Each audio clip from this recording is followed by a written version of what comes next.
Ustedes seguramente conocen algunas ideas que se han difundido por parte de algunos funcionarios de la Secretaría en cuanto a que la organización sindical prácticamente está muy minimizada y que malamente manejan, que se tiene una tendencia a la desaparición.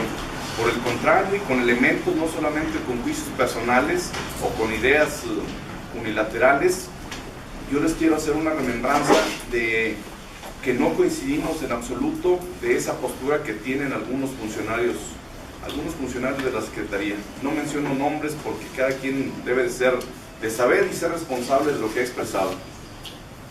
Debo de citarles a ustedes para fundamentar esta postura y esta interpretación como organización sindical, y para que ustedes tengan la oportunidad luego de verificar lo que yo estoy manifestando, que la Ley General de Educación, la ley que se derivó de la reforma en los artículos 3 y 73 constitucionales, en su artículo 6º transitorio, especifica totalmente el reconocimiento a la autoridad sindical.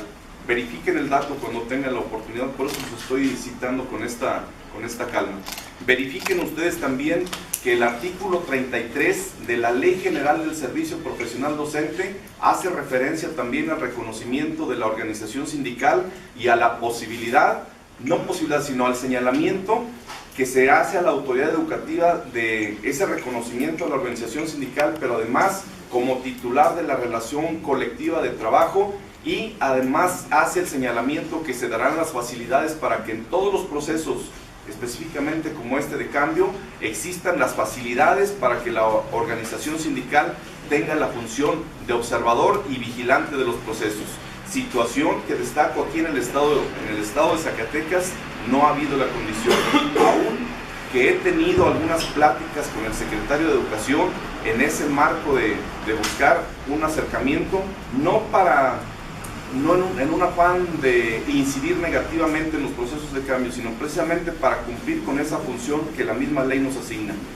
Revisen ustedes también, por favor, que en el punto número 3 del apartado de antecedentes del recién firmado acuerdo de negociación única, se hace también el señalamiento por parte del titular de la Secretaría de Educación Pública, es decir, el licenciado Emilio Choefet Chemor, que en esa ocasión asistió como representante del gobierno federal, y se hace referencia también al pleno reconocimiento de la organización sindical, del Sindicato Nacional de Trabajadores de la Educación.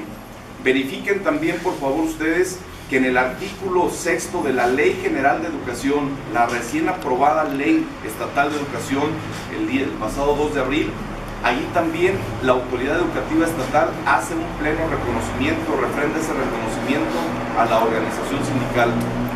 Y remítanse también, por favor, a un acontecimiento del que fueron testigos muchos de ustedes. Hablo del acuerdo que logramos signar el día 18 de octubre del año 2003, en donde en el punto número 1 de ese acuerdo signado el 18 de octubre se manifiesta un pleno reconocimiento para la organización sindical.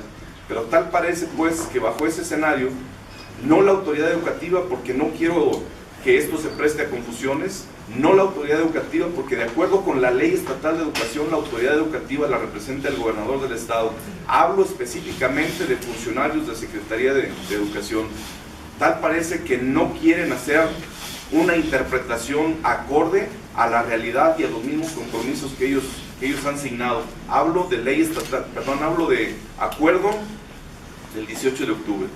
Entonces, ese es pues el escenario, ese es el motivo de nuestra inconformidad. No es un capricho, no es una postura caprichosa de la organización sindical de querer estar presente en los procesos de cambios por querer estar. Es porque la ley mandata y nos asiste para solicitar estar presentes en esos procesos.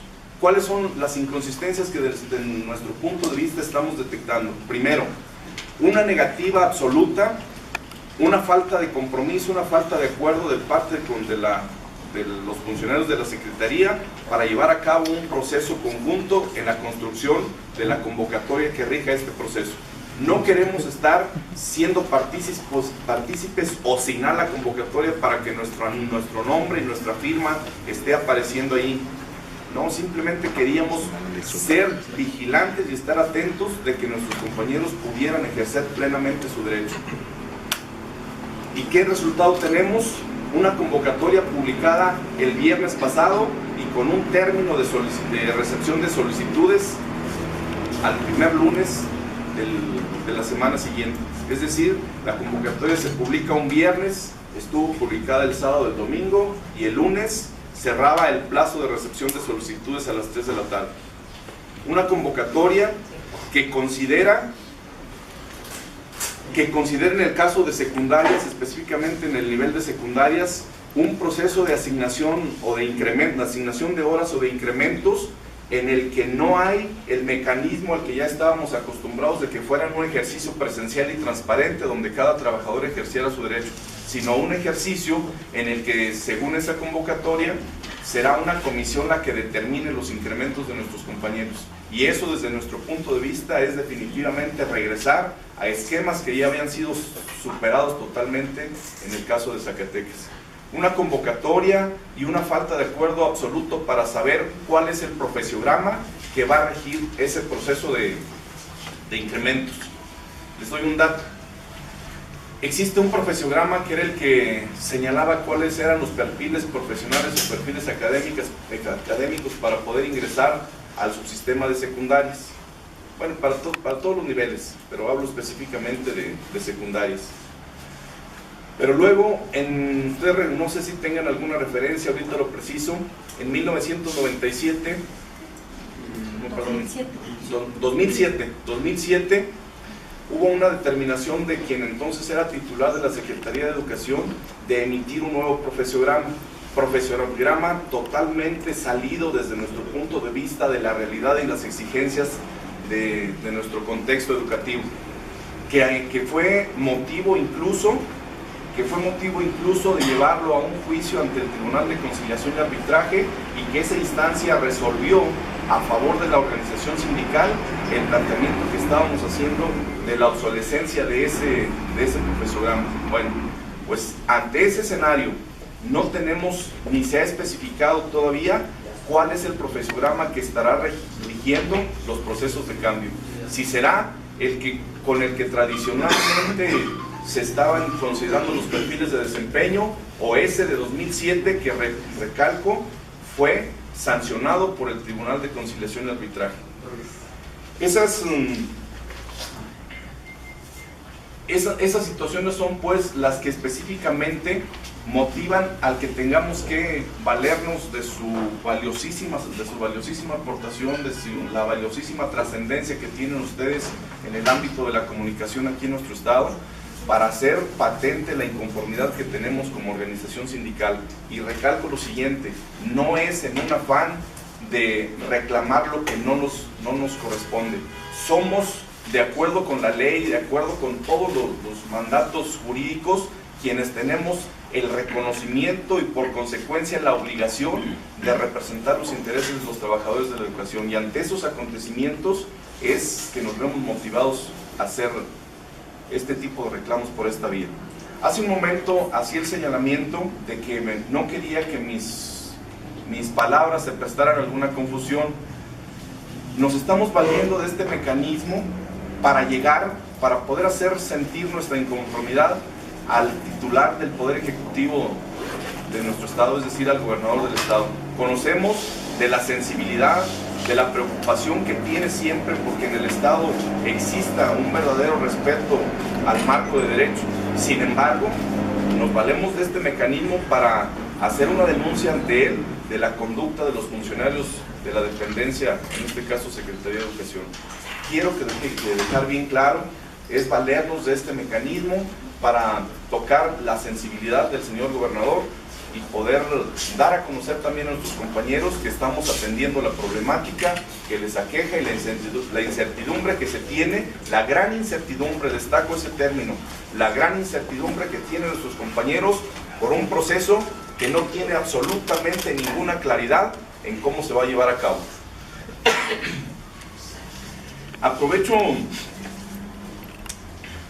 Aprovecho también para destacar que no estaremos únicamente en este nivel o en este escalón de denuncia de los acontecimientos, que necesariamente deberemos estar en cada uno de los procesos de cambio para asesorar y asistir a nuestros compañeros y, de ser necesario, para llegar incluso a los tribunales, al Tribunal de Conciliación y Arbitraje, si el acontecimiento o la violación de los derechos de alguno de nuestros compañeros así lo ameritara. No quedaríamos pues en este escenario únicamente de la denuncia pública, de la manifestación de nuestra inconformidad, sino que estaremos también en los procesos, independientemente de cómo se den, estaremos siendo vigilantes de que no se violente el derecho de nuestros compañeros trabajadores de la educación. Les manifiesto, ya hice la referencia a la situación específica del caso de secundarias. Les doy otro dato. En educación inicial, desde prácticamente hace 2 años, existió un conflicto laboral en el CENDI. En base al ejercicio de la autoridad, que casi lo pudiéramos clasificar como autoritarismo, se determina la salida de parte del personal y de la directora de la escuela. Y desde entonces, a la fecha, ese espacio no se ha boletinado para que tengan acceso los trabajadores o trabajadoras que a ello tuvieran derecho. Es un señalamiento que hacemos pues en ese sentido, que no estaremos en condiciones de tolerar que ese espacio de esa dirección del CENDI número 1 siga en esa condición de mantenerse para un manejo unilateral o arbitrario de parte de la Secretaría. Y obvio que debo de aprovechar también para enfatizar algunas situaciones que nos preocupan. Un tema ya muy conocido, tocado por varios de ustedes, es lo de la aplicación del impuesto sobre la renta. Con algunos de ustedes he tenido la oportunidad de platicar, de manifestar cuál es la postura que tenemos como organización sindical. Hoy la enfatizo. No estamos en la búsqueda de evadir impuestos. Los trabajadores de la educación no tenemos esa característica, y ya con algunos de ustedes he platicado en el sentido de que pueden revisar los talones de cheque de cualquier trabajador, el historial que ustedes quieran revisar, y estarán verificando que quincena tras quincena, en el concepto 01, estamos pagando el impuesto que nos corresponde de acuerdo con el salario que percibimos. Es decir, no nos sentimos una élite especial como trabajadores de la educación, y que no tengamos que cumplir con esa condición que tienen todos los ciudadanos mexicanos y que es un mandato constitucional. Verifiquen, por favor, que siempre hemos estado pagando el impuesto correspondiente. En lo que no estamos de acuerdo es en el mecanismo que está utilizando la Secretaría de Educación para cobrarnos ese impuesto, y que no estamos de acuerdo también, y que no nos han podido convencer, no nos han dado el tiempo para aclararnos cuál es el mecanismo que emplean para la aplicación de los impuestos. Han tenido mis compañeros, que son miembros de una comisión que tenemos instalada, múltiples sesiones, y no ha habido la condición de que la autoridad educativa les aclare un mecanismo para decirles: miren, bajo este esquema es el que aplicamos el impuesto. Ni siquiera esa atención hemos tenido de parte de la autoridad, de señalarnos con claridad cuál es el mecanismo bajo el cual se está aplicando el impuesto. Ejercicios se hacen de una manera, de otra, y no hay pues claridad en qué mecanismo están haciendo. Todavía desde ayer, mis compañeros que están integrando esa comisión estuvieron en Secretaría, y nuevamente tenemos como respuesta que les demos oportunidad hasta después del día 15 de julio para retomar el trabajo. Entonces, hacemos también esas dos precisiones. No somos evasores de impuestos, ni lo buscamos serlos, pero sí queremos claridad de cómo nos aplican el impuesto.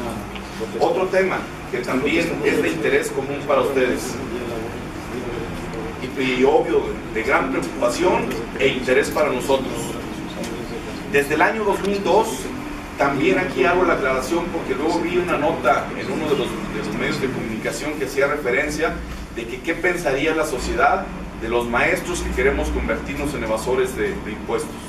No es, recalco, no es esa la condición, pero lo que sí estamos solicitando es que se hagan efectivos los acuerdos y señalamientos en los documentos que hemos logrado asignar con el gobierno del Estado, de que serán respetados absolutamente todos los derechos adquiridos que se dieron en el marco del Acuerdo Nacional para la Modernización de la Educación Básica.